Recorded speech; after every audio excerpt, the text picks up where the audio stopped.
ಮಿತ್ರರೇ ನಮಸ್ಕಾರ. ಮಿತ್ರರೇ, ಪೆಹಲ್ಗಾವ್ ಉಗ್ರ ದಾಳಿಯ ಬಳಿಕ ಭಾರತ ಮತ್ತು ಪಾಕಿಸ್ತಾನದ ನಡುವೆ ಯುದ್ಧ ಭೀತಿ ಕ್ಷಣ ಕ್ಷಣಕ್ಕೂ ಜಾಸ್ತಿ ಆಗ್ತಾ ಇದೆ. ಒಂದು ಹಂತದಲ್ಲಿ ನೋಡಿದರೆ ಪಾಕಿಸ್ತಾನ ಕೂಡ ಯುದ್ಧವನ್ನು ಬಯಸ್ತಾ ಇದೆ ಅನ್ನುವಂಥದ್ದು ಕನ್ಫರ್ಮ್ ಆಗ್ತಾ ಇದೆ. ಅವರ ವರ್ತನೆಗಳಿರಬಹುದು, ಅವರು ನಡೆದುಕೊಳ್ಳುತ್ತಿರುವಂತಹ ರೀತಿ, ಇದುವರೆಗೂ ಕೂಡ ಪಾಕಿಸ್ತಾನದ ಸರ್ಕಾರ ಭಾರತದಲ್ಲಿ ಆದಂತಹ ಉಗ್ರ ದಾಳಿಯನ್ನು ಖಂಡಿಸಿಲ್ಲ.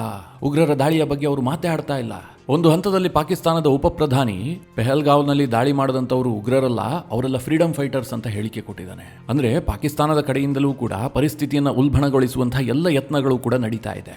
ಈ ನಡುವೆ ಭಾರತ ಹೇಗೆ ಡಿಪ್ಲೊಮ್ಯಾಟಿಕಲ್ ಸರ್ಜಿಕಲ್ ಸ್ಟ್ರೈಕ್ ಅನ್ನು ಮಾಡಿತ್ತೋ ಅದೇ ರೀತಿಯಾಗಿ ನಾವು ಮಾಡ್ತೀವಿ ಅಂತೇಳಿ ಪಾಕಿಸ್ತಾನ ಕೂಡ ಒಂದಷ್ಟು ನಿರ್ಧಾರವನ್ನು ಕೈಗೊಂಡಿದೆ. ಭಾರತ ಮತ್ತು ಪಾಕಿಸ್ತಾನದ ನಡುವೆ ಇದ್ದಂತಹ ಪ್ರಮುಖ ಒಪ್ಪಂದಗಳನ್ನು ಅವರು ಕೂಡ ಸಸ್ಪೆಂಡ್ ಮಾಡಿದ್ದಾರೆ. ಪಾಕಿಸ್ತಾನದ ರಾಷ್ಟ್ರೀಯ ಭದ್ರತಾ ಸಮಿತಿಯ ಸಭೆಯಲ್ಲಿ ಈ ನಿರ್ಧಾರವನ್ನು ಕೈಗೊಳ್ಳಲಾಗಿದೆ.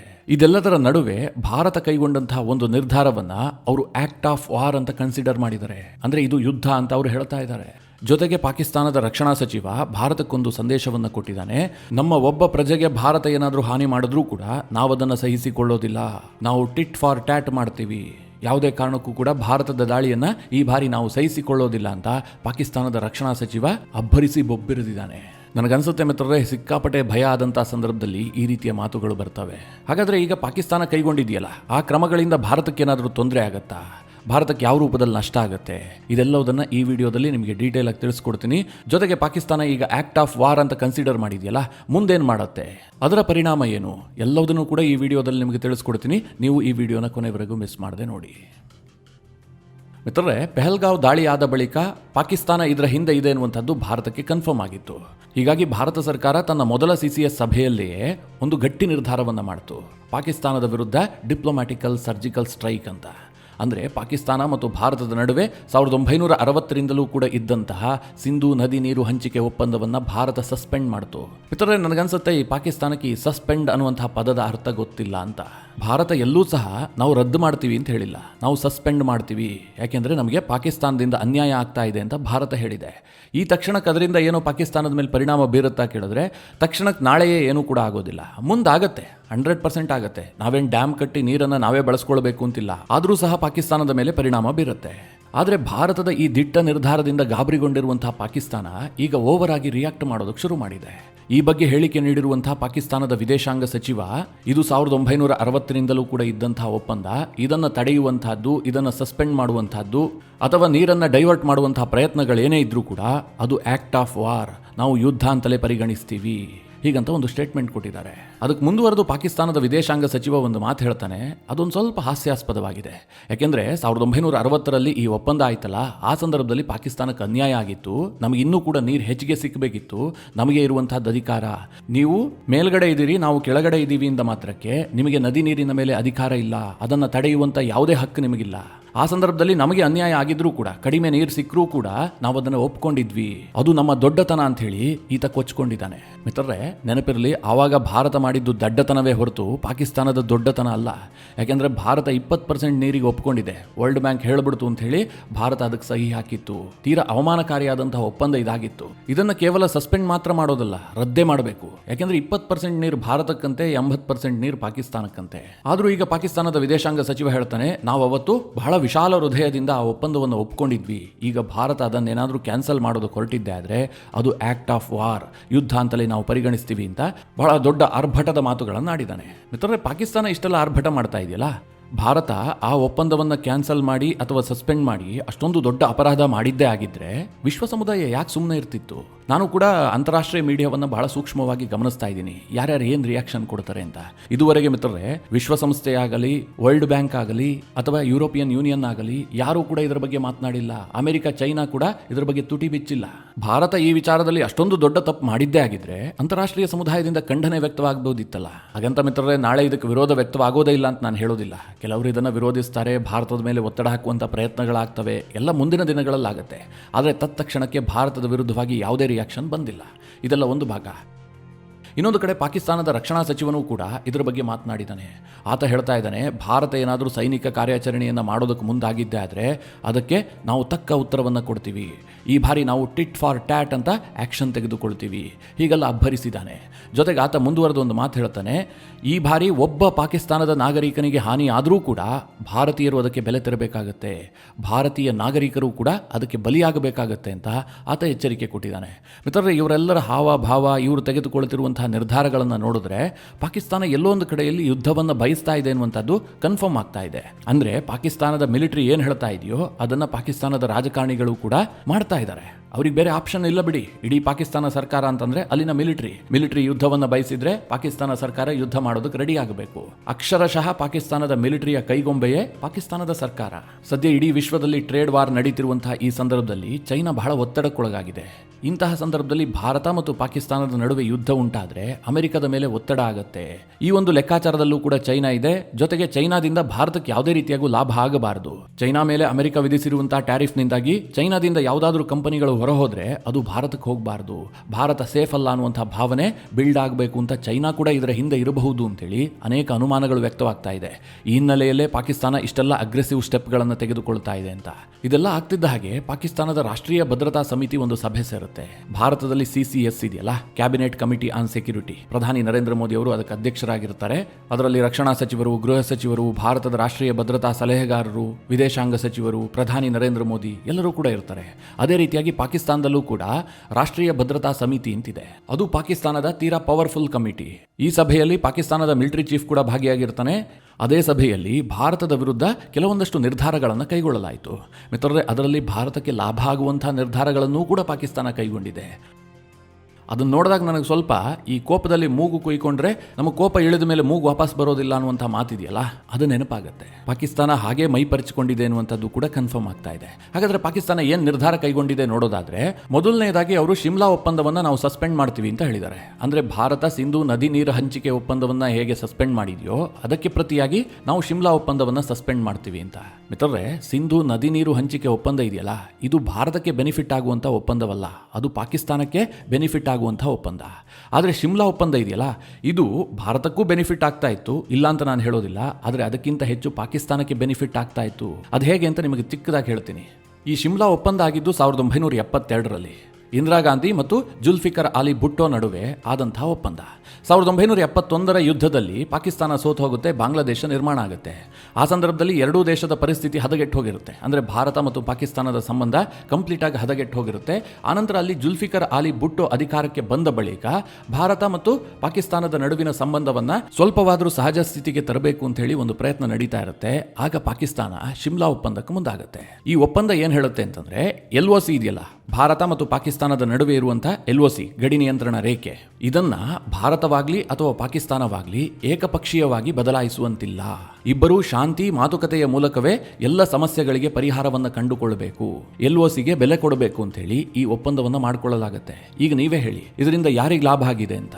ನಿಮಗೆ ನೆನಪಿರಲಿ ಮಿತ್ರರೇ, ಈ LOC ಗಡಿ ಇದೆಯಲ್ಲ, ಇದನ್ನ ಪಾಕಿಸ್ತಾನವೂ ಕೂಡ ಒಪ್ಕೊಳ್ತಾ ಇರಲಿಲ್ಲ, ಭಾರತ ಕೂಡ ಒಪ್ಕೊಳ್ತಾ ಇರಲಿಲ್ಲ. ಪಾಕಿಸ್ತಾನ ಏನು ಹೇಳ್ತಿತ್ತು, ಕಾಶ್ಮೀರ ನಮ್ಮದು ಅಂತಿತ್ತು. ಭಾರತ ಏನು ಹೇಳ್ತಾ ಇದೆ, ಗಿಲ್ಗಿಟ್ ಬಾಲ್ಟಿಸ್ತಾನ ಇರಬಹುದು, ಪಾಕ್ ಆಕ್ಯುಪೈಡ್ ಕಾಶ್ಮೀರ ಇರಬಹುದು, ಇದು ನಮಗೆ ಸೇರಬೇಕಾದಂತಹ ಭಾಗ ಅಂತೇಳಿ ಭಾರತ ಒಂದು ನ್ಯಾಯಯುತವಾದಂತಹ ವಾದ ಮಾಡ್ತಾ ಇದೆ. ಆದರೆ ಅದೇನೇ ವಾದಗಳಿರಬಹುದು, ನಾವು ಈಗಿರುವಂತಹ LOCಗೆ ಬೆಲೆ ಕೊಡ್ತೀವಿ, ಏಕಪಕ್ಷೀಯವಾಗಿ ಭಾರತವಾಗಲಿ ಅಥವಾ ಪಾಕಿಸ್ತಾನವಾಗಲಿ ಈ LOCಯನ್ನು ಬದಲಾಯಿಸುವಂತಹ ಪ್ರಯತ್ನವನ್ನು ಮಾಡಬಾರದು ಅಂತ ಈ ಒಪ್ಪಂದವನ್ನು ಮಾಡಿಕೊಳ್ಳಲಾಗಿತ್ತು. ಮಿತ್ರರೇ, ಭಾರತ ಇದುವರೆಗೂ ಕೂಡ, ಅಂದರೆ 1972ರಲ್ಲಿ ಈ ಒಪ್ಪಂದ ಆಗಿದ್ದು, ಅಲ್ಲಿಂದ ಇದುವರೆಗೂ ಕೂಡ ಈ ಒಪ್ಪಂದಕ್ಕೆ ಭಾರತ ಬೆಲೆ ಕೊಟ್ಟಿದೆ.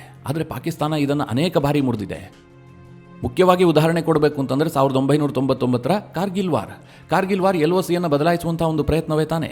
ಈಗ ಪಾಕಿಸ್ತಾನ ಕೋಪದಲ್ಲಿ ನಾವು ಶಿಮ್ಲಾ ಅಗ್ರಿಮೆಂಟ್ ಅನ್ನು ಸಸ್ಪೆಂಡ್ ಮಾಡ್ತೀವಿ ಅಂತಂದ್ರೆ ಇದರಿಂದ ನಷ್ಟ ಆಗೋದು ಯಾರಿಗೆ? ಭಾರತಕ್ಕೇನಾದರೂ ನಷ್ಟ ಆಗುತ್ತಾ? ಖಂಡಿತವಾಗ್ಲೂ ಇಲ್ಲ. ಭಾರತ ಕೂಡ ಪರೋಕ್ಷವಾಗಿ ಇದನ್ನು ಬಯಸ್ತಾ ಇತ್ತು. ಯಾವಾಗ ಶಿಮ್ಲಾ ಒಪ್ಪಂದ ಕ್ಯಾನ್ಸಲ್ ಆಗುತ್ತೋ ಅಂತಾರಾಷ್ಟ್ರೀಯ ಮಟ್ಟದಲ್ಲಿ ಭಾರತವೇ ಹೇಳುತ್ತೆ, ರೇಖೆಯ ಒಪ್ಪಂದವನ್ನ ಕ್ಯಾನ್ಸಲ್ ಮಾಡಿರಲಿಲ್ಲ, ಪಾಕಿಸ್ತಾನವೇ ಕ್ಯಾನ್ಸಲ್ ಮಾಡಿಕೊಂಡಿದೆ. ಹೀಗಾಗಿ ಗಡಿಯಲ್ಲಿ ಸಮಸ್ಯೆಯನ್ನು ಪಾಕಿಸ್ತಾನವೇ ಆರಂಭಿಸಿದ್ದು ಅಂತ ಹೇಳಬಹುದು. ಜೊತೆಗೆ POKಯನ್ನು ನಾವು ವಶಕ್ಕೆ ಪಡಿಬೇಕು ಅನ್ನುವಂಥ ಗುರಿ ಏನಿದೆ ಪಾಕ್ ಆಕ್ಯುಪೈಡ್ ಕಾಶ್ಮೀರವನ್ನ, ಅದಕ್ಕೆ ಭಾರತಕ್ಕೆ ಪರೋಕ್ಷವಾಗಿ ಬಾಗಿಲು ತೆರೆದಂತಾಗತ್ತೆ. ಭಾರತ ಇವತ್ತೇನಾದರೂ POKಯನ್ನು ವಶಪಡಿಸಿಕೊಳ್ಬೇಕು ಅಂತಂದ್ರೆ ಅದಕ್ಕೆ ಸೈನಿಕ ಮಾರ್ಗ ಒಂದೇ ಉಳಿದಿರುವಂತಹದ್ದು. ನೀವು ಮಾತುಕತೆ ಮೂಲಕ ಎಲ್ಲೋದನ್ನ ಬಗೆಹರಿಸ್ಕೊಳ್ತೀವಿ ಅಂತಂದ್ರೆ ಅದು ಕನಸಿನ ಮಾತಷ್ಟೇ. ಭಾರತದ ಬಳಿಯಲ್ಲಿರುವಂತಹ ಕಾಶ್ಮೀರವನ್ನ ನಾವು ಹಾಗೆ ಬಿಟ್ಬಿಡ್ತೀವಿ, ನಾವೇನು ಅದ್ರ ಬಗ್ಗೆ ಚಕಾರ ಎತ್ತೋದಿಲ್ಲ ಅಂತ ಪಾಕಿಸ್ತಾನ ಖಂಡಿತವಾಗ್ಲೂ ಹೇಳೋದಿಲ್ಲ. ಮೊನ್ನೆ ತಾನೇ ಪಾಕಿಸ್ತಾನದ ಸೇನಾ ಮುಖ್ಯಸ್ಥ ಹೇಳಿದ್ನಲ್ಲ, ಕಾಶ್ಮೀರವನ್ನ ಬಿಡುವ ಮಾತೇ ಇಲ್ಲ, ಇವತ್ತಲ್ಲ ನಾಳೆ ಅದನ್ನು ನಾವು ವಶಕ್ಕೆ ಪಡಿತೀವಿ ಅಂತ. ಹೀಗಿರುವಂತಹ ಸಂದರ್ಭದಲ್ಲಿ ಮಾತುಕತೆ ಮೂಲಕ ಕಾಶ್ಮೀರ ಸಮಸ್ಯೆಯನ್ನು ಬಗೆಹರಿಸಿಕೊಳ್ತೀವಿ ಅಂತಂದ್ರೆ ಅದು ಕನಸಿನ ಮಾತು. ಈಗ ಪಾಕಿಸ್ತಾನವೇ ಭಾರತಕ್ಕೆ ವೇದಿಕೆ ಕೊಡ್ತಾ ಇದೆ, ನೀವು ಸೈನಿಕ ಕಾರ್ಯಾಚರಣೆಯನ್ನ ಮಾಡಿಕೊಂಡು ನಮ್ಮ ಬಳಿಯಲ್ಲಿರುವಂತಹ POKಯನ್ನ ಜೊತೆಗೆ ಗಿಲ್ಗಿಟ್ ಬಾಲ್ಟಿಸ್ತಾನವನ್ನ ನೀವು ತೆಗೆದುಕೊಳ್ಳಿ ಅಂತ. ಇದರ ಜೊತೆಗೆ ಪಾಕಿಸ್ತಾನ ಇನ್ನೊಂದು ತೀರ್ಮಾನವನ್ನು ಕೈಗೊಂಡಿದೆ, ಭಾರತಕ್ಕೆ ತನ್ನ ವಾಯು ಪ್ರದೇಶವನ್ನು ಬಂದ್ ಮಾಡ್ತಾ ಇದೆ. ಭಾರತದ ಎಲ್ಲ ನಾಗರಿಕ ವಿಮಾನಯಾನ ಸಂಸ್ಥೆಗಳಿಗೆ ಪಾಕಿಸ್ತಾನ ಈ ನೋಟಿಫಿಕೇಶನ್ ಅನ್ನು ಕೊಟ್ಟಿದೆ. ಭಾರತದ ನಾಗರಿಕ ವಿಮಾನಗಳು ಇನ್ಮುಂದೆ ಪಾಕಿಸ್ತಾನದ ಮೂಲಕವಾಗಿ ಹಾದು ಹೋಗುವಂತಿಲ್ಲ. ಇದರಿಂದ ಭಾರತಕ್ಕೆ ಸ್ವಲ್ಪ ನಷ್ಟ ಆಗುತ್ತೆ, ಯಾಕೆಂದ್ರೆ ನಮಗೆ ಟೈಮ್ ಜಾಸ್ತಿ ಬೇಕಾಗತ್ತೆ, ವಿಮಾನದ ಫ್ಯೂಯಲ್ ಖರ್ಚು ಜಾಸ್ತಿ ಆಗುತ್ತೆ, ಇದೆಲ್ಲವೂ ಕೂಡ ಆಗುತ್ತೆ. ಆದರೆ ಭಾರತಕ್ಕೆ ಇದೇನೋ ದೊಡ್ಡ ಸಮಸ್ಯೆಯನ್ನು ತಂದೊಡ್ಡೋದಿಲ್ಲ. ಮೊನ್ನೆ ಪ್ರಧಾನಿ ನರೇಂದ್ರ ಮೋದಿ ಅವರೇ ಒಂದು ಸಂದೇಶವನ್ನು ಕಳುಹಿಸಿದ್ರು. ಯಾವಾಗ ಭಯೋತ್ಪಾದಕರ ದಾಳಿ ಆಗುತ್ತೋ ಆಗ ಪ್ರಧಾನಮಂತ್ರಿ ಅವರು ಸೌದಿ ಅರೇಬಿಯಾದಲ್ಲಿದ್ದರು. ಸೌದಿಯಿಂದ ದೆಹಲಿಗೆ ಬರೋದಾದ್ರೆ ಪಾಕಿಸ್ತಾನದ ಮೂಲಕ ಬರೋದು ಈಸಿ, ಅಂದ್ರೆ ಪಾಕಿಸ್ತಾನದ ವಾಯು ಪ್ರದೇಶವನ್ನು ದಾಟಿ ಬರುವಂತಹದ್ದು. ಆದರೆ ನರೇಂದ್ರ ಮೋದಿ ಅವರು ಹಾಗೆ ಮಾಡಲಿಲ್ಲ, ಅವರು ಗುಜರಾತ್ ಮೂಲಕವಾಗಿ ದೆಹಲಿಗೆ ಬಂದರು. ಈಗ ಪಾಕಿಸ್ತಾನ ಹೇಳ್ತಾ ಇದೆ ನಮ್ಮ ವಾಯು ಪ್ರದೇಶ ಭಾರತದ ವಿಮಾನಗಳಿಗೆ ಬಂದ್ ಅಂತ. ಜೊತೆಗೆ ಪಾಕಿಸ್ತಾನ ಇನ್ನೊಂದಷ್ಟು ನಿರ್ಧಾರವನ್ನು ಕೈಗೊಂಡಿದೆ. ಭಾರತೀಯ ಹೈಕಮಿಷನ್ ಕಚೇರಿಯಲ್ಲಿರುವಂತಹ ಭಾರತದ ಮಿಲಿಟರಿ ಸಲಹೆಗಾರರನ್ನ ದೇಶ ಬಿಡುವಂತೆ ಸೂಚನೆ ಕೊಟ್ಟಿದೆ. ಏಪ್ರಿಲ್ 30ರವರೆಗೆ ಅವರಿಗೆ ಕಾಲಾವಕಾಶ ಇದೆ. ಅದರೊಳಗಾಗಿ ಪಾಕಿಸ್ತಾನವನ್ನು ಬಿಟ್ಟು ಅವರು ಭಾರತಕ್ಕೆ ಬಂದ್ಬಿಡಬೇಕು. ಹಾಗೆ ಪಾಕಿಸ್ತಾನದಲ್ಲಿರುವಂತಹ ಭಾರತೀಯ ನಾಗರಿಕರಿಗೂ ಕೂಡ ಏಪ್ರಿಲ್ 30ರ ಗಡುವನ್ನು ನೀಡಲಾಗಿದೆ, ಅದರೊಳಗೆ ನೀವು ದೇಶವನ್ನು ಬಿಡಬೇಕು ಅಂತ. ಹಾಗೆ ಪಾಕಿಸ್ತಾನ ಮತ್ತು ಭಾರತದ ನಡುವೆ ಇರುವಂತಹ ವಾಘಾ ಗಡಿಯನ್ನು ಬಂದ್ ಮಾಡೋದಕ್ಕೆ ಪಾಕಿಸ್ತಾನ ನಿರ್ಧಾರ ಮಾಡಿದೆ. ಜೊತೆಗೆ ಭಾರತೀಯರಿಗೆ ಸಾರ್ಕ್ ವೀಸಾವನ್ನು ಕೂಡ ಕ್ಯಾನ್ಸಲ್ ಮಾಡಿದೆ. ಆದರೆ ಇದರಿಂದ ಸಿಖ್ ಪ್ರಜೆಗಳನ್ನು ಹೊರಗಿಡಲಾಗಿದೆ. ಅಂದರೆ ಸಿಖ್ಖರು ಸಾರ್ಕ್ ವೀಸಾದಡಿಯಲ್ಲಿ ಭಾರತೀಯರಾಗಿದ್ದರೂ ಕೂಡ ಪಾಕಿಸ್ತಾನದಲ್ಲಿ ನೆಲೆಸಬಹುದು ಅಂತ. ಮಿತ್ರರೇ, ಇದೊಂದು ಕುತಂತ್ರವೇ. ಯಾಕೆಂದರೆ ಸಿಖ್ಖರು ಭಾರತೀಯರಲ್ಲ, ಅವರಿಗೂ ಪಾಕಿಸ್ತಾನಕ್ಕೂ ಬಹಳ ಒಳ್ಳೆಯ ಸಂಬಂಧ ಇದೆ. ಈ ರೀತಿಯಾಗಿ ಅವರು ಖಲಿಸ್ತಾನ್ ಮೂವ್ಮೆಂಟ್ಗೆ ಸಪೋರ್ಟ್ ಮಾಡುವಂಥ ಒಂದು ನಿರ್ಧಾರ, ಇದರಲ್ಲಿ ಬೇರೆ ಏನು ವಿಶೇಷ ಇಲ್ಲ. ಹಾಗೆ ಪಾಕಿಸ್ತಾನದಲ್ಲಿರುವಂಥ ಭಾರತದ ಹೈಕಮಿಷನರ್ ಕಚೇರಿ ಇದೆಯಲ್ಲ, ಅದರಲ್ಲಿ 30 ಸಿಬ್ಬಂದಿಗಳು ಮಾತ್ರ ಇರಬೇಕು. ಹೆಚ್ಚಿನವರೆಲ್ಲ ಕೂಡ ಭಾರತಕ್ಕೆ ವಾಪಸ್ ಹೋಗಬೇಕು. ಏಪ್ರಿಲ್ 30ರ ಒಳಗಾಗಿ ಎಲ್ಲರೂ ದೇಶ ಬಿಡಬೇಕು ಅಂತ ಪಾಕಿಸ್ತಾನ ಕಟ್ಟಪ್ಪಣೆಯನ್ನು ಮಾಡಿದೆ. ಅಂದರೆ ಟಿಟ್ ಫಾರ್ ಟ್ಯಾಟ್ ಅಂತ ಪಾಕಿಸ್ತಾನದ ರಕ್ಷಣಾ ಸಚಿವ ಹೇಳಿದ್ನಲ್ಲ, ಅದೇ ರೀತಿಯಾಗಿ ಪಾಕಿಸ್ತಾನ ಕೂಡ ಕ್ರಮ ಕೈಗೊಳ್ಳೋದು ಹೊರಟಿದೆ. ಭಾರತ ಯಾವ ರೀತಿಯಾಗಿ ಡಿಪ್ಲೊಮ್ಯಾಟಿಕ್ ಸರ್ಜಿಕಲ್ ಸ್ಟ್ರೈಕ್ ಮಾಡಿತ್ತು ಅದೇ ರೀತಿಯ ನಿರ್ಧಾರಗಳನ್ನು ಪಾಕಿಸ್ತಾನ ಕೈಗೊಂಡಿದೆ, ಹೊಸತೇನೂ ಕೂಡ ಇಲ್ಲ. ಆದರೆ ಈ ಎಲ್ಲ ನಿರ್ಧಾರಗಳಿಂದ ಭಾರತಕ್ಕೇನು ದೊಡ್ಡ ಮಟ್ಟದಲ್ಲಿ ಹಾನಿ ಆಗ್ಬಿಡುತ್ತಾ? ಭಾರತೀಯರು ಯಾರಾದರೂ ಪಾಕಿಸ್ತಾನಕ್ಕೆ ಹೋಗಿ ನೆಲೆಸೋದಕ್ಕೆ ಇಷ್ಟಪಡ್ತಾರಾ? ಅಥವಾ ಪಾಕಿಸ್ತಾನದೊಂದಿಗೆ ಭಾರತ ದೊಡ್ಡ ವ್ಯಾಪಾರವನ್ನು ಇಟ್ಕೊಂಡಿದೆಯಾ? ಏನೂ ಕೂಡ ಇಲ್ಲ. ಈ ಯಾವ ನಿರ್ಧಾರಗಳು ಕೂಡ ಭಾರತಕ್ಕೆ ದೊಡ್ಡ ಮಟ್ಟದಲ್ಲಿ ಪ್ರಭಾವ ಬೀರೋದಿಲ್ಲ. ಆದರೆ ಭಾರತ ಕೈಗೊಂಡಿರುವಂತಹ ಸಿಂಧೂ ನದಿ ನೀರು ಹಂಚಿಕೆ ಒಪ್ಪಂದವನ್ನು ಸಸ್ಪೆಂಡ್ ಮಾಡುವ ನಿರ್ಧಾರ ಇದೆಯಲ್ಲ, ಪಾಕಿಸ್ತಾನವನ್ನು ಈಗ ಗಡಗಡ ನಡುಗಿಸ್ತಾ ಇದೆ. ಹೀಗಾಗಿ ಅವರು ಒತ್ತಡಕ್ಕೊಳಗಾಗಿ ಏನೇನೋ ಸ್ಟೇಟ್ಮೆಂಟ್ ಕೊಡ್ತಾ ಇದ್ದಾರೆ. 24 ಕೋಟಿ ಮಂದಿಗೆ ನೀರು ನಿಲ್ಲಿಸುವಂಥ ಹಕ್ಕನ್ನು ನಿಮ್ಗೆ ಯಾರು ಕೊಟ್ಟಿದ್ದು ಅಂತ ಭಾರತಕ್ಕೆ ಪ್ರಶ್ನೆ ಕೇಳ್ತಾ ಇದ್ದಾರೆ. ಅಷ್ಟರ ಮಟ್ಟಿಗೆ ಅವರು ಒತ್ತಡಕ್ಕೊಳಗಾಗಿದ್ದಾರೆ. ಇದರ ನಡುವೆ ಭಾರತದಲ್ಲಾಗ್ತಿರುವ ಕೆಲ ಬೆಳವಣಿಗೆಗಳು ನನಗೆ ಸ್ವಲ್ಪ ಸಮಾಧಾನ ತರಿಸಿದೆ. ಅದೇನು ಅಂತಂದರೆ, ಕೇಂದ್ರ ಸರ್ಕಾರ ಸರ್ವಪಕ್ಷದ ಸಭೆ ಕರೆದಿತ್ತು. ರಾಜನಾಥ್ ಸಿಂಗ್ ನೇತೃತ್ವದಲ್ಲಿ ನಡೆದಂತಹ ಸರ್ವಪಕ್ಷ ಸಭೆ, ಅದರಲ್ಲಿ ಅಮಿತ್ ಶಾ ಭಾಗಿಯಾಗಿದ್ದರು, ವಿದೇಶಾಂಗ ಸಚಿವ ಎಸ್ ಜೈಶಂಕರ್ ಭಾಗಿಯಾಗಿದ್ದರು, ನಿರ್ಮಲಾ ಸೀತಾರಾಮನ್ ಭಾಗಿಯಾಗಿದ್ದರು, ಜೊತೆಗೆ ಎಲ್ಲ ಪಕ್ಷದ ಮುಖಂಡರು ಕೂಡ ಭಾಗಿಯಾಗಿದ್ದರು. ಅದು ಮಲ್ಲಿಕಾರ್ಜುನ್ ಖರ್ಗೆ ಇರಬಹುದು, ರಾಹುಲ್ ಗಾಂಧಿ ಇರಬಹುದು, ಇತರೆ ಭಾರತದ ಪ್ರಮುಖ ಪಕ್ಷದ ಎಲ್ಲ ಸದಸ್ಯರು ಕೂಡ ಭಾಗಿಯಾಗಿದ್ದರು. ಅಲ್ಲಿ ಒಂದು ನಿರ್ಧಾರವನ್ನು ಕೈಗೊಳ್ಳಲಾಯಿತು, ನಾವೆಲ್ಲರೂ ಕೂಡ ಒಗ್ಗಟ್ಟಾಗಿರಬೇಕು ಅಂತ. ಈ ಸಭೆಯಲ್ಲಿ ಅಮಿತ್ ಶಾ ಅವರು ಏನೇನಾಯಿತು, ಕೇಂದ್ರ ಸರ್ಕಾರ ಏನು ಕ್ರಮ ಕೈಗೊಂಡಿದೆ ಎಲ್ಲವುದನ್ನು ಕೂಡ ವಿಪಕ್ಷಗಳಿಗೆ ತಿಳಿಸಿದ್ರು. ಹಾಗೆ ವಿದೇಶಾಂಗ ಇಲಾಖೆಯ ಎಲ್ಲ ವಿಚಾರಗಳನ್ನು ಜೈಶಂಕರ್ ಅವರು ವಿಪಕ್ಷಗಳಿಗೆ ಬ್ರೀಫ್ ಮಾಡಿದ್ರು. ಮುಂದೇನೇನು ಸಾಧ್ಯತೆಗಳಿದೆ, ಏನೇನು ಒತ್ತಡಗಳು ಎದುರಾಗಬಹುದು, ಕೇಂದ್ರ ಸರ್ಕಾರ ಏನು ನಿರ್ಧಾರ ಕೈಗೊಂಡಿದೆ, ಅಂತಾರಾಷ್ಟ್ರೀಯ ಸಮುದಾಯ ಏನು ಹೇಳ್ತಾ ಇದೆ, ಇದೆಲ್ಲವುದನ್ನು ಮನವರಿಕೆ ಮಾಡಿಕೊಡುವಂತಹ ಪ್ರಯತ್ನವನ್ನು ಕೇಂದ್ರ ಸರ್ಕಾರ ಮಾಡಿದೆ. ಅದೇ ರೀತಿಯಾಗಿ ವಿಪಕ್ಷಗಳೂ ಕೂಡ ಒಂದಷ್ಟು ಅಪಸ್ವರವನ್ನು ಎತ್ತಿದ್ದಾವೆ, ಇಲ್ಲ ಅಂತ ಏನಿಲ್ಲ. ಭದ್ರತಾ ವೈಫಲ್ಯದ ಬಗ್ಗೆ ದೊಡ್ಡ ಪ್ರಶ್ನೆಯನ್ನು ಎತ್ತಿದ್ರು. ಇಂಟೆಲಿಜೆನ್ಸ್ ಫೇಲ್ಯೂರ್ಗೆ ಏನು ಕಾರಣ ಅಂತ ಹೇಳಿ ಆಕ್ರೋಶಭರಿತವಾಗಿ ಪ್ರಶ್ನೆ ಕೇಳಿದ್ರು. ಮಿತ್ರರೇ, ಈ ಪ್ರಶ್ನೆಯನ್ನು ಕೇಳಬೇಕಾಗಿತ್ತು, ಸಹಜವಾಗಿ ಕೇಳಿದ್ದಾರೆ. ಅದಾಗ್ತಿದ್ದ ಹಾಗೆ ವಿಪಕ್ಷಗಳೆಲ್ಲ ಒಗ್ಗಟ್ಟಿನಿಂದ ಒಂದು ನಿರ್ಧಾರ ಮಾಡಿದ್ದಾವೆ. ಭಯೋತ್ಪಾದನೆಯ ವಿರುದ್ಧ ಕೇಂದ್ರ ಸರ್ಕಾರ ಏನೇ ಕ್ರಮ ಕೈಗೊಂಡ್ರೂ ಕೂಡ ನಾವು ಅದಕ್ಕೆ ಬೆಂಬಲವಾಗಿ ನಿಂತ್ಕೊಳ್ತೀವಿ. ಜಮ್ಮು ಕಾಶ್ಮೀರದ ಶಾಂತಿಗೋಸ್ಕರವಾಗಿ ಕೇಂದ್ರ ಸರ್ಕಾರ ಎಲ್ಲ ರೀತಿಯ ಪ್ರಯತ್ನ ಮಾಡಲಿ, ಅದಕ್ಕೆ ವಿಪಕ್ಷಗಳ ಬೆಂಬಲ ಇದೆ ಅಂತ ಅವರು ಘೋಷಣೆ ಮಾಡಿದ್ದಾರೆ. ಇದು ಸಹಜವಾಗಿ ಭಾರತದ ಶಕ್ತಿಯನ್ನು ತೋರಿಸುತ್ತೆ. ಭಾರತ ಇಂತಹ ಸಂಕಷ್ಟದ ಪರಿಸ್ಥಿತಿಯಲ್ಲಿ ಯಾವ ರೀತಿಯಾಗಿ ನಿಂತುಕೊಂಡಿದೆ ಅನ್ನೋದು ಕೂಡ ದೊಡ್ಡ ಮ್ಯಾಟರ್ ಆಗುತ್ತೆ. ಮಿತ್ರರೇ, ಅದಕ್ಕೆ ರಾಜಕೀಯವಾಗಿ ಬೇರೆ ಬೇರೆ ಕಾರಣಗಳಿದೆ. ಈ ಹಿಂದೆ ವಿಪಕ್ಷಗಳು ಏನೇನು ತಪ್ಪು ಮಾಡಿದ್ವು, ಅದಕ್ಕೆ ಯಾವ ರೀತಿಯಾದಂತಹ ಉತ್ತರವನ್ನು ಜನ ಕೊಟ್ಟಿದ್ದಾರೆ, ಅದನ್ನು ಇನ್ನೊಂದು ಸಂದರ್ಭದಲ್ಲಿ ನಾನು ತಿಳಿಸ್ತೀನಿ. ನಾನು ಈ ಘಟನೆ ಆದ ಬಳಿಕ ಎಲ್ಲೂ ಕೂಡ ರಾಜಕೀಯದ ಬಗ್ಗೆ ಮಾತನಾಡ್ತಾ ಇಲ್ಲ, ಅದ್ರ ಬಗ್ಗೆ ವಿಡಿಯೋ ಮಾಡ್ತಾ ಇಲ್ಲ. ಅದಕ್ಕೊಂದು ಕಾರಣ ಇದೆ, ನಾವು ಈ ಸಂದರ್ಭದಲ್ಲಿ ಅದನ್ನು ಮಾಡಬಾರ್ದು ಅಂತ. ಭಾರತ ಸರ್ಕಾರ ಇದಿಷ್ಟು ಮಾತ್ರ ಅಲ್ಲ, ಒಂದು ಕಡೆ ವಿಪಕ್ಷಗಳನ್ನ ವಿಶ್ವಾಸಕ್ಕೆ ತೆಗೆದುಕೊಳ್ಳೋದರ ಜೊತೆಗೆ ಭಾರತದಲ್ಲಿರುವಂತಹ ಮಿತ್ರ ದೇಶಗಳ ಡಿಪ್ಲೊಮ್ಯಾಟ್ಗಳನ್ನ ವಿದೇಶಾಂಗ ಇಲಾಖೆಗೆ ಕರೆಸಿ ಅವರಿಗೂ ಕೂಡ ಮಾಹಿತಿಯನ್ನು ಕೊಟ್ಟಿದ್ದಾರೆ. ಪಾಕಿಸ್ತಾನ ಯಾವ ರೀತಿಯಾಗಿ ಈ ಭಯೋತ್ಪಾದನಾ ಕೃತ್ಯದ ಹಿಂದೆ ಇದೆ, ಭಾರತ ಯಾವ್ಯಾವ ಕ್ರಮಗಳನ್ನು ಕೈಗೊಳ್ತಾ ಇದೆ, ಅದಕ್ಕೆ ಏನೇನು ಕಾರಣ ಇದೆ, ಇದೆಲ್ಲವುದನ್ನು ಅವರಿಗೆ ಬ್ರೀಫ್ ಮಾಡುವಂತಹ ಕೆಲಸವನ್ನು ಕೂಡ ವಿದೇಶಾಂಗ ಇಲಾಖೆ ಮಾಡಿದೆ. ಅಂದರೆ ನಾಳೆ ಭಾರತ ಏನೋ ದೊಡ್ಡ ಕ್ರಮವನ್ನು ಕೈಗೊಂಡಂತಹ ಸಂದರ್ಭದಲ್ಲಿ ಅಂತಾರಾಷ್ಟ್ರೀಯ ಒತ್ತಡ ಎದುರಾಗಬಾರದು. ಭಾರತ ಏನೇ ಕ್ರಮ ಕೈಗೊಂಡರೂ ಕೂಡ ಅದು ನ್ಯಾಯದ ಚೌಕಟ್ಟಿನಲ್ಲೇ ಇರುತ್ತೆ ಅನ್ನೋದನ್ನ ತನ್ನ ಮಿತ್ರ ದೇಶಗಳಿಗೆ ಕನ್ಫರ್ಮ್ ಮಾಡುವ ಉದ್ದೇಶದಿಂದಲೇ ಈ ರೀತಿಯಾದಂತಹ ಒಂದು ಕ್ರಮವನ್ನು ವಿದೇಶಾಂಗ ಇಲಾಖೆ ಕೂಡ ಕೈಗೊಂಡಿದೆ. ಒಟ್ಟಿನಲ್ಲಿ ಮಿತ್ರರೇ, ಪಾಕಿಸ್ತಾನದ ನಿರ್ಧಾರಗಳು, ಭಾರತದಲ್ಲಿ ಆಗ್ತಿರುವಂತಹ ಬೆಳವಣಿಗೆಗಳು, ಇದೆಲ್ಲದರ ಬಗ್ಗೆ ನಿಮ್ಮ ಅನಿಸಿಕೆ ಅಭಿಪ್ರಾಯಗಳೇನು? ಈ ಬಗ್ಗೆ ಕಮೆಂಟ್ ಮಾಡುವ ಮೂಲಕ ನಮಗೆ ತಿಳಿಸಿ. ಹಾಗೆ ನಿಮಗೆ ಈ ವಿಡಿಯೋ ಇಷ್ಟವಾದರೆ ಲೈಕ್ ಮಾಡಿ. ಜೊತೆಗೆ ನೀವಿನ್ನೂ ನಿಮ್ಮ ನೆಚ್ಚಿನ ಸಂಸ್ಕಾರ ಸೌರಭ ಯೂಟ್ಯೂಬ್ ಚಾನಲ್ನ ಸಬ್ಸ್ಕ್ರೈಬ್ ಮಾಡಿಲ್ಲ ಅಂತಾದರೆ ಈ ಕೂಡಲೇ ಸಬ್ಸ್ಕ್ರೈಬ್ ಮಾಡಿ. ಮುಂದಿನ ಎಲ್ಲ ಅಪ್ಡೇಟ್ಗಳ ನೋಟಿಫಿಕೇಷನ್ಗಾಗಿ ಬೆಲ್ ಐಕಾನ್ ಒತ್ತಿ.